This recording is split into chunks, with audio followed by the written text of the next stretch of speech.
Every monster in the Odyssey. Explained. Odysseus' road home isn't a map. It's a gallery of nightmares. At nearly every stop along the way, something monstrous is waiting for him. And here's the fascinating part. Each one comes straight from real, recorded Greek myth. These aren't random inventions. They're creatures the ancient world genuinely told stories about. Today we're going to explain all of them, ranked from the weakest to the absolute deadliest.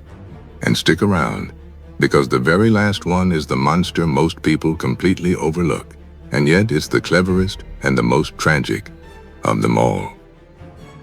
Please like and subscribe to the channel for more videos like this. 7 monsters. I'm ranking them from weakest to strongest, from the mild threats to the true horrors. And tell me your favorite down in the comments. I'm genuinely curious which one of these still manages to unsettle you the most. Let's begin at the bottom. First up, and starting gently, the Lotus Eaters. And here's the twist. They're not really monsters at all, which is exactly what makes them so dangerous. The Lotus Eaters are a peaceful people, living quietly on their island, and they mean no harm. The danger is the flower they eat. Anyone who tastes the lotus is overcome by a blissful forgetting.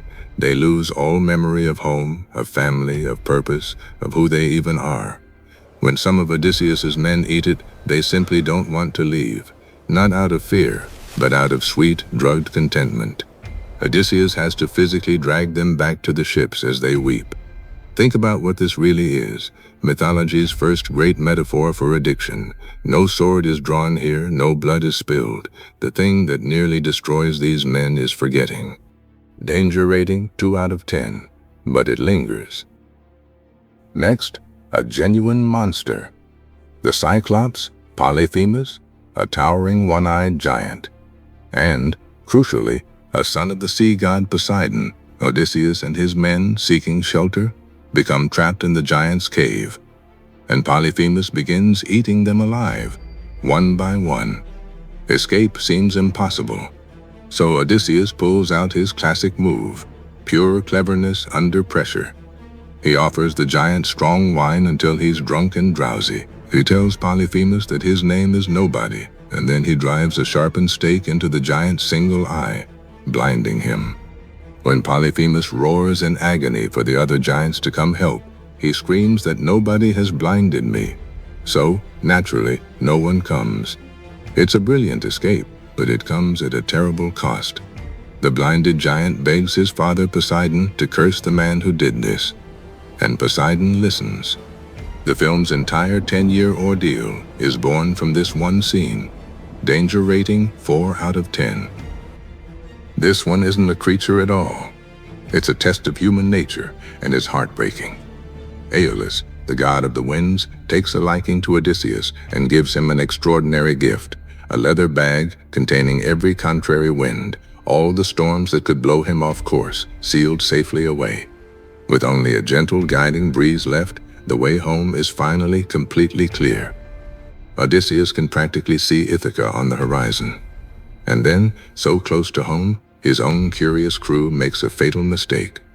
Believing the bag is secretly full of gold their captain is hiding from them, they tear it open while he sleeps. Every trapped wind explodes free at once, and the storm hurls the ship all the way back across the sea to where they started. This isn't a monster, it's the monstrousness of human greed and mistrust. Sometimes, the story reminds us, the worst enemy is already inside the boat. Danger rating 5 out of 10. Now the threats grow stranger and more powerful. Circe is a sorceress goddess living on a hidden island, and she is beautiful, seductive, and utterly deadly. When Odysseus's men come ashore, she welcomes them with a feast, and then transforms them all into pigs with a wave of her wand.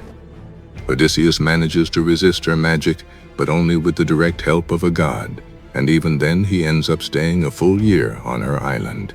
And here's what makes Circe so interesting. She is both the danger and the guide.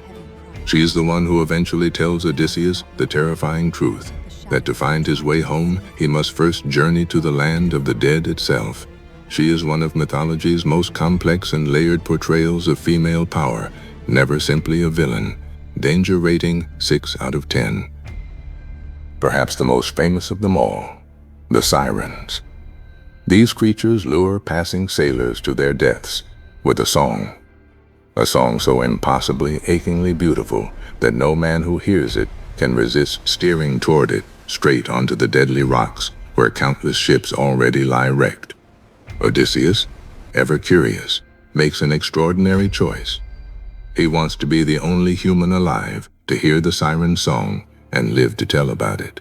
So he has his men plug their own ears with beeswax, and then orders them to tie him tightly to the ship's mast, and to ignore his every command until they're safely past. He hears the song. It nearly drives him mad. He strains and screams to be released, but the ropes hold, and he survives. It's the purest metaphor in all the myth for the war between desire and willpower. Danger rating 7 out of 10. And now, the impossible choice. Picture a narrow strait, so tight a ship can barely pass through, and guarding each side, a monster. On one side is Scylla, a horror with 6 heads, each one able to snatch and devour a sailor whole as the ship slips by. On the other is Charybdis, a colossal whirlpool that swallows the entire sea and any ship on it in one enormous gulp. Odysseus has no way around. He must sail directly between them. And here's the cruel arithmetic. Charybdis would kill everyone, the whole ship, the whole crew, gone in an instant. Scylla will only take 6 men, so Odysseus makes the horrifying decision. In cold blood, he steers toward Scylla, knowingly sacrificing 6 of his own men to save the rest. The phrase "caught between a rock and a hard place" descends from this very moment. Sometimes, the myth tells us heroism means failing to save everyone. Danger rating 9 out of 10. And the deadliest of all isn't a beast with claws or heads. It's a single rule. On one final island graze the sacred cattle of Helios, the sun god himself, and the command is absolute. They must not be touched, under any circumstances. Odysseus warns his men clearly. But when they're stranded, starving, and desperate, the crew's hunger wins out, and they slaughter and eat the forbidden cattle. The punishment is immediate and total. Zeus himself strikes their ship with a thunderbolt, and every last one of the crew drowns. Only Odysseus, who never touched the cattle, survives to continue alone. It's the perfect, brutal ending to the list, because it reveals the real lesson. The deadliest monster of the entire journey wasn't the giant, or the whirlpool, or the witch. It was human weakness itself. Danger rating 10 out of 10. So there they are, the 7 deaths waiting on Odysseus's road home. And notice, he survived almost none of them through strength. He survived through his mind, and sometimes through terrible, unforgivable sacrifices.